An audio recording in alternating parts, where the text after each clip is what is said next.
The name Ethan Walker carried weight long before it ever entered a courtroom. In New York City, it was spoken in lowered voices inside boardrooms overlooking the Hudson. On the docks along the Manhattan waterfront, longshoremen whispered it with a mix of fear and disbelief. In financial newsrooms, journalists debated whether he was a genius investor or a criminal mastermind hiding behind immaculate suits and charitable foundations. They called him the ghost of the harbor. Ethan Walker was a white American billionaire in his early 40s, the founder of a private infrastructure and logistics empire that quietly controlled shipping terminals, redevelopment zones, and offshore transport routes along the East Coast. He rarely appeared in public. When he did, he spoke little. His fortune was visible, but his life remained invisible. So when federal agents arrested him on charges of conspiracy and grand larceny tied to a multi-billion-dollar waterfront redevelopment project in Brooklyn, the city erupted. The courthouse in Lower Manhattan was packed on the first day of the trial. Cameras flooded the steps. Protesters shouted about corrupt billionaires. Commentators called it the fall of a modern tycoon who had finally been exposed. Inside the courtroom, Ethan sat perfectly still at the defense table. He wore a dark tailored suit, unadorned, no jewelry, no display of wealth. His hands rested calmly on the table. His face showed no fear, no anger, no urgency. Only silence. The prosecution laid out what they claimed was an airtight case. Financial transfers routed through shell companies. False invoices. Testimony from former associates who now cooperated with the government. The narrative was simple and devastating. Ethan Walker had orchestrated theft and fraud during the redevelopment of low-income housing into luxury waterfront residences. To the public, it made sense. A powerful billionaire exploiting the city. A ghost finally dragged into the light. But as the days passed, something strange became impossible to ignore. Ethan never defended himself. He did not testify. He did not object. He did not challenge the witnesses who painted him as a criminal kingpin. His legal team followed his instructions precisely, offering only minimal procedural responses. No alibi. No explanation. No plea for sympathy. The judge noticed. The jury noticed. The city noticed. Why would a man with unlimited resources choose silence? Outside the courtroom, speculation exploded. Some said Ethan was arrogant, believing his power would protect him. Others said he was guilty and had accepted his fate. The media labeled his silence as confirmation of everything they feared about him. Only one person in the city felt that something was deeply wrong. Her name was Sarah Miller. Sarah was a white American woman in her early 30s, a former urban planning analyst who had once worked on early feasibility studies for the same Brooklyn redevelopment project now at the center of the trial. Years earlier, she had quietly left the project after uncovering irregularities that frightened her enough to walk away from a promising career. She now lived a modest life in Queens with her 7-year-old daughter, Emily. Sarah watched the trial coverage every night. And every night, she felt a tightening in her chest she could not explain. Because 10 years earlier, when things had started to go wrong, when men began watching her apartment and strange calls filled her voicemail, someone had intervened. Silently. Without ever asking for credit. Sarah had never known his name then. Only that the danger vanished as suddenly as it appeared. Now, watching Ethan Walker sit in silence as the world condemned him, she began to wonder if the past and the present were connected in ways she had never allowed herself to consider. The trial moved forward relentlessly. And Ethan Walker remained silent, even as the judge warned that conviction was almost certain. He did not look toward the jury. He did not look toward the cameras. He looked only straight ahead, as if waiting for something no one else could see. As the prosecution neared the end of its case, the pressure on Ethan Walker intensified. Legal analysts openly questioned why his defense appeared intentionally weak. Friends and former business partners distanced themselves. His company's stock values wavered. Board members resigned. The empire he had built over 2 decades began to crack. Still, Ethan said nothing. Behind the scenes, however, his silence was not passive. 10 years earlier, Ethan had uncovered something far more dangerous than financial fraud. The Brooklyn waterfront redevelopment was not just a real estate project. It was a laundering mechanism for a network of corrupt financiers, political intermediaries, and criminal enforcers who used shell corporations to siphon public funds while eliminating anyone who threatened exposure. Sarah Miller had been one of those threats. When Ethan discovered that her life, and later her daughter's, were in danger, he made a decision that would define everything that followed. Instead of exposing the network immediately, he buried himself deeper into it. He redirected transactions, absorbed blame, and positioned himself as the visible face of corruption, a shield large enough to draw all attention toward himself. The more dangerous players were happy to let him take the role of villain. They believed they were using him. They never realized he was using them. When federal investigators finally moved, Ethan saw the end approaching. He knew that if he defended himself publicly, the corruption network would identify Sarah as the missing link, the witness whose early documents could unravel everything. So Ethan made the ultimate choice. He would take the fall. He instructed his attorneys not to reveal his private records, not to introduce exculpatory evidence, not to expose the shadow structure he had spent years mapping. His silence would keep the real criminals comfortable, and comfort would make them careless. Back in Queens, Sarah began to revisit old files she had sworn never to open again.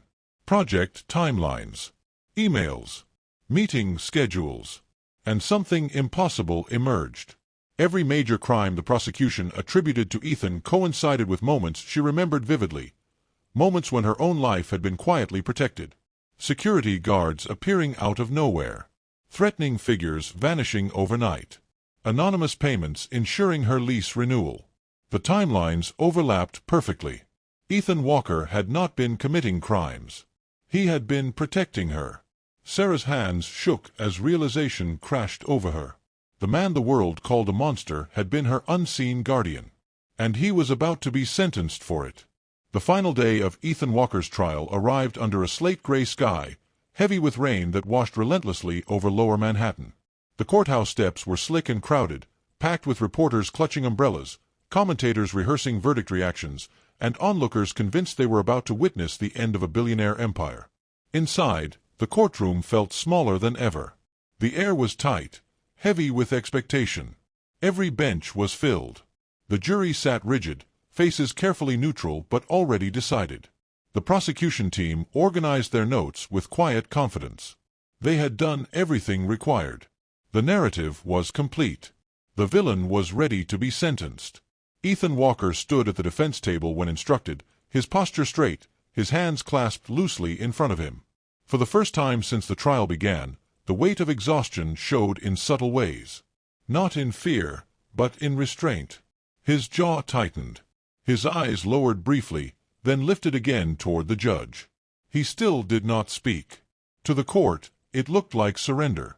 To Ethan, it was endurance. In the back row, Sarah Miller sat frozen, her heart pounding so loudly she was sure the people around her could hear it. Beside her, her daughter Emily swung her feet slightly above the floor, unaware of the magnitude of the moment yet sensing its seriousness. Sarah's mind raced. Every timeline she had reviewed the night before echoed in her thoughts. Every document. Every coincidence that was no longer coincidence at all. Ethan's silence was not guilt. It was protection. And in minutes, he would lose everything for it. The judge cleared his throat and began to speak, summarizing the charges, the testimony, the gravity of the alleged crimes. Each word landed like a hammer. The jury's eyes stayed forward. The prosecution nodded slightly, already anticipating the conclusion. Sarah's breath caught. She stood up instinctively. Her legs trembled as the sound of the bench scraping against the floor cut through the courtroom. Heads turned. The judge paused, clearly irritated. "Ma'am," he began sharply. Before Sarah could speak, before fear could silence her again, a small hand slipped free from hers. Emily stepped forward. The courtroom froze. The sound of rain against the windows seemed suddenly louder, as if the city itself had leaned in to listen. "I'm sorry," Emily said, her voice soft but steady. "My mom said this was important." Gasps rippled through the room. A child speaking in court was unheard of. The judge leaned forward, confused. The bailiff hesitated, unsure whether to intervene. Emily held out a folded piece of paper.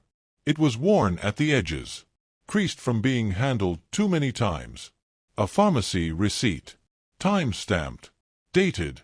One of the key dates the prosecution had anchored their case on. The judge took it slowly, his expression shifting as he examined the details.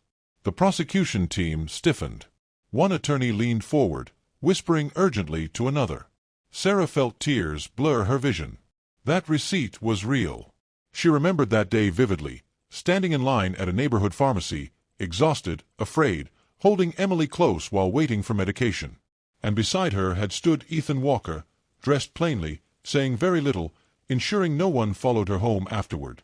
The judge raised his hand. "Proceedings are paused," he said firmly.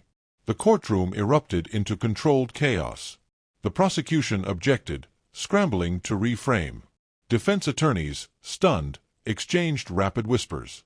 The judge ordered timestamps cross-checked, records verified, surveillance footage subpoenaed. Within minutes, the foundation of the case began to crack. That single receipt was not an isolated detail. It was a thread. And when pulled, it unraveled everything. The timeline no longer held. Witness testimony collapsed under scrutiny. Transactions supposedly linked to Ethan were suddenly unsupported. The room shifted, slowly at first, then all at once. Ethan remained still. Only once did he look back. His eyes met Emily's, and for the first time, something close to relief flickered across his face. The judge's gavel struck sharply against the bench, restoring order as the courtroom struggled to regain control. After hours of emergency review, procedural delays, and whispered arguments at the bench, the verdict that had once seemed inevitable no longer existed. The charges against Ethan Walker were stayed. Not dismissed in triumph. Not overturned in spectacle. Simply rendered unsustainable. The prosecution stood silent, their case dismantled not by money or influence, but by truth they had overlooked. Ethan Walker was free.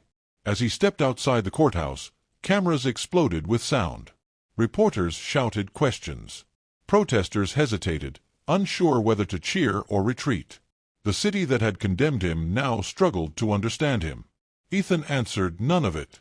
He walked through the rain without a word, flanked by no security, no lawyers, no entourage. Just a man leaving a role he had carried alone for years. Later that evening, away from cameras and headlines, Ethan met Sarah and Emily in a quiet park overlooking the East River. The city lights shimmered on the water, distant and softened by mist.